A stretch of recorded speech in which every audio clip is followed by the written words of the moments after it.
Good afternoon, ladies and gentlemen. My story is one of warning to any one of you that gets too close to the enemy.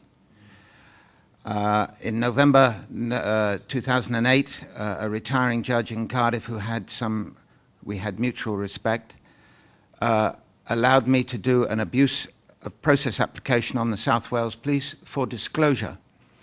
For 18 years, I have been trying to get compensation for 10 years of harassment, where they have lost 120 charges. They've won 12.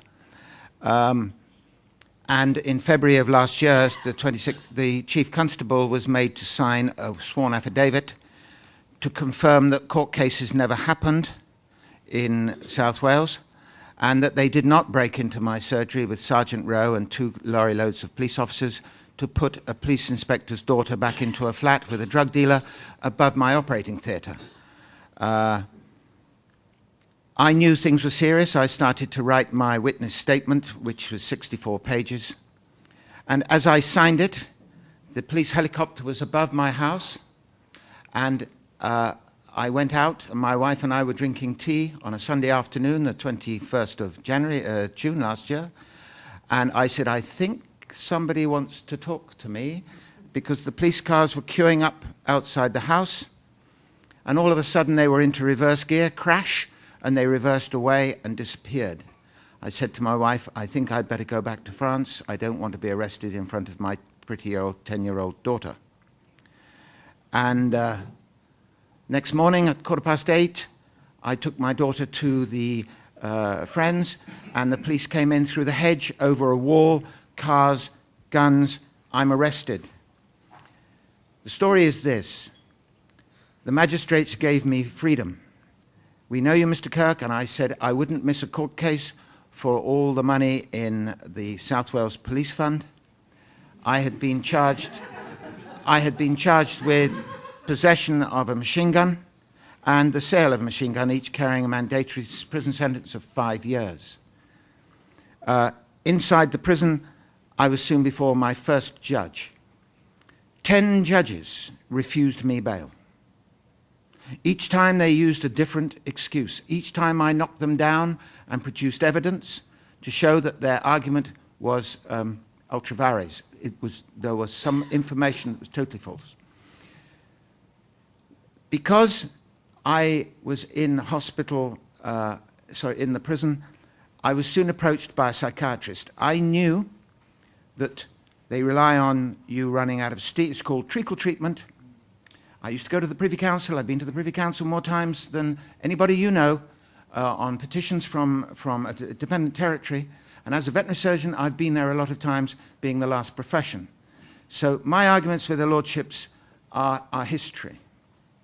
I've done over 50 judicial reviews applications in this down the road at that Rogue's Palace.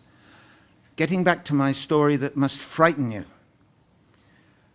My 64-page statement was handed when I was arrested as my defense, that I'd had police surveillance for over 18 years. And I can prove it. They wanted to serve the Gulag card on me. They had no intention of taking me to court for a machine gun case, because in the rule of law, they knew I'd beat them. It's too technical to go into now.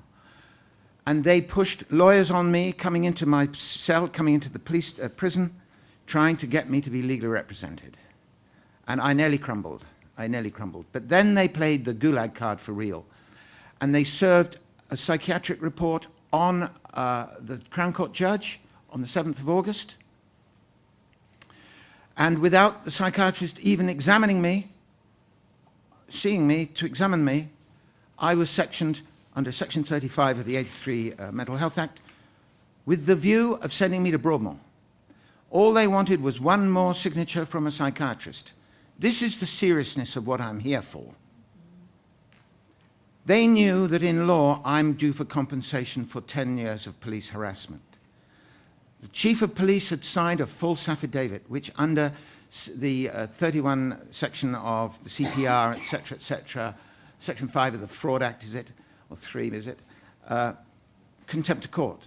All these things mounted up, and I knew that my life wasn't worth a lot. So when I was in prison, I knew I was going to somewhere for good.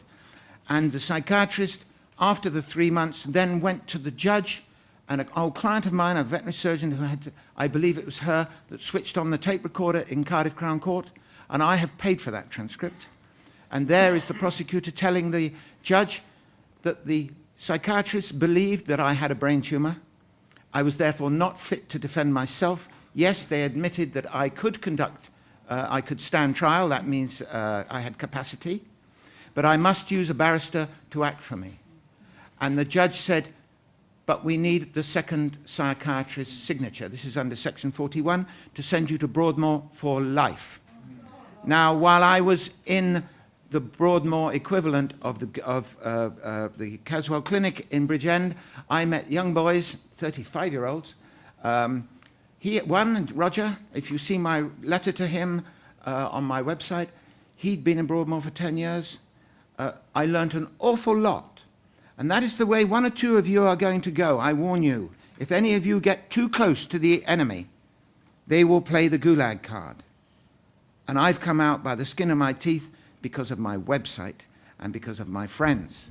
Because of my friends. Janet Criswell, this chap. There are people around here. Patrick Cullinane, Paul, Sheeda.